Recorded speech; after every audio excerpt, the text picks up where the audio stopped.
Assalamualaikum warahmatullahi wabarakatuh. Perkenalkan, nama saya Abdurrahman. Saya dari kelompok 3 Prodi Manajemen 1. Di sini saya akan menjelaskan mengenai masalah ekonomi dan sistem pengaturan perekonomian. Masalah ekonomi sendiri di sini timbul akibat tidak seimbangnya antara barang dan jasa dengan kemampuan faktor-faktor produksi. Hal itu terjadi akibat keinginan jumlah permintaan yang melebihi kemampuan faktor-faktor produksi, sehingga keinginan yang jumlahnya melebihi kemampuan tersebut tidak dapat dipenuhi. Oleh sebab itu, untuk mencapai kesejahteraan dalam menggunakan faktor-faktor produksi, di sini kita harus membuat pilihan-pilihan bijak. Nah, dalam ekonomi sendiri terdapat 3 masalah pokok. Yang pertama, apa barang dan jasa yang harus diproduksi? Yang kedua, bagaimana cara memproduksi barang dan jasa tersebut? Yang ketiga, untuk siapa barang dan jasa tersebut diproduksi? Nah, untuk masalah yang pertama, apa barang dan jasa yang harus diproduksi? Di sini kita harus menentukan barang dan jasa yang harus diproduksi. Dikarenakan ini menjadi faktor utama yang nantinya menentukan jenis penggunaan faktor-faktor produksi. Serta terdapat juga berbagai macam barang dan jasa yang dapat diproduksi. Mulai dari barang yang sangat sederhana hingga barang yang sangat kompleks. Nah, untuk barang dan jasa yang harus diproduksi di sini itu juga bisa berasal dari barang dan jasa yang dibutuhkan masyarakat. Namun, barang dan jasa yang dibutuhkan masyarakat itu dalam memproduksi harus dibatasi atau dalam artian ditentukan yang nantinya dalam penggunaan faktor produksi itu dapat mencapai kesejahteraan. Nah, yang kedua, bagaimana cara memproduksi barang dan jasa tersebut? Nah, untuk yang kedua di sini kita harus menentukan suatu cara untuk memproduksi barang dan jasa tersebut. Nah, untuk caranya sendiri di sini terdapat berbagai macam cara. Namun, yang menjadi tolak ukur ialah efisiensi dari cara tersebut. Dikarenakan efisiensi sendiri di sini nantinya cara yang efisien di sini nantinya akan mempermudah memproduksi suatu barang. Nah, dalam efisiensi sendiri di sini yang diperhatikan tidak hanya dari segi teknik, namun juga dari jumlah permintaan.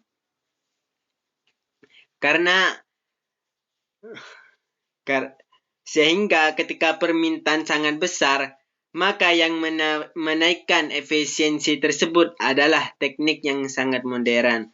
Adapun ketika jumlah permintaan tidak terlalu banyak, maka cukup menggunakan teknik yang sederhana. Yang ketiga di sini, untuk siapa barang dan jasa tersebut diproduksi. Untuk yang ketiga di sini kita harus menentukan konsumen yang akan memakai produk yang kita buat, mulai dari barang dan jasa. Konsumen di sini sendiri bisa terdiri dari kalangan anak-anak, kalangan remaja, kalangan dewasa, atau bisa dipakai oleh semua kalangan. Nah, untuk yang kedua di sini, materi yang selanjutnya ialah batas kemungkinan produksi. Batas kemungkinan produksi sendiri di sini terdapat 7 macam. Yang pertama, tingkat produksi yang bisa dicapai. Yang kedua, kurva kemungkinan produksi. Yang ketiga, biaya kesempatan. Yang keempat, pengangguran. Yang kelima, penghamburan. Yang keenam, tingkat produksi yang tercapai. Yang ketujuh, pertambahan faktor produksi. Yang kedelapan, kemajuan teknologi yang tak seimbang. Dan materi selanjutnya ialah kurva kemungkinan produksi dan masalah ekonomi. Nah, Dalam kurva kemungkinan produksi di sini terdapat analisis yang nantinya akan menjelaskan masalah yang terdapat dalam suatu masyarakat atau perekonomian. Untuk masalah memilih barang yang harus diproduksi dalam perekonomian merupakan salah satu memilih barang tersebut merupakan salah satu masalah persoalan ekonomi pokok yang dihadapi masyarakat. Nah, dalam materi di sini terdapat tiga pembahasan. Yang pertama, memilih jenis barang yang harus diproduksi. Yang kedua, masalah pengangguran. Dan yang ketiga, masalah pertumbuhan ekonomi yang lesu. Materi selanjutnya ialah sistem perekonomian. Sistem perekonomian di sini merupakan sistem yang digunakan dalam ekonomi. Yang mana dalam sistem perekonomian di sini terdapat pengorganisasian perekonomian yang berbeda-beda yang digunakan di berbagai negara. Nah, adapun yang menjadi perbedaan dalam sistem perekonomian di sini disebabkan yang pertama nilai-nilai kebudayaan, yang kedua pandangan politik, yang ketiga ideologi ekonomi dari suatu masyarakat. Dalam sistem perekonomian sendiri di sini terdapat 3 sistem. Yang pertama sistem pasar bebas, yang kedua sistem ekonomi campuran, yang ketiga sistem ekonomi perencanaan pusat. Yang dimaksud sistem pasar bebas di sini ialah sistem yang dimana masyarakat diberi kebebasan yang sepenuhnya untuk menentukan kegiatan ekonomi yang akan dilakukan atau yang diinginkan suatu masyarakat. Keyakinan yang melandasi sistem pasar bebas di sini ialah keyakinan bahwa setiap unit pelaku ekonomi yang diberi kebebasan penuh untuk melakukan kegiatan-kegiatan yang membawa keuntungan bagi dirinya nantinya akan membawa keuntungan pula bagi masyarakat. Itulah landasan yang melandasi sistem pasar bebas. Dalam sistem pasar bebas juga di sini tidak ada campur tangan pemerintah. Yang kedua, sistem ekonomi campuran. Sistem ekonomi campuran di sini merupakan sistem yang dimana masyarakat diberi kebebasan untuk melakukan kegiatan ekonomi yang diinginkan, namun masih diawasi dan dikendalikan oleh pemerintah. Adanya peran pemerintah di sini adalah untuk menghindari hal yang merugikan atau hal yang kurang menguntungkan dalam sistem pasar bebas.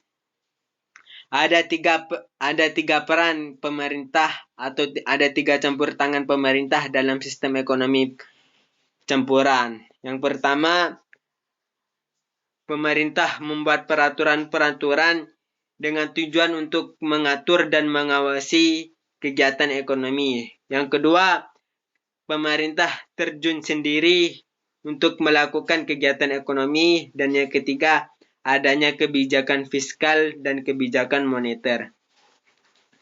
Nah, sistem yang selanjutnya ialah sistem ekonomi campuran. Sistem ekonomi perencanaan pusat.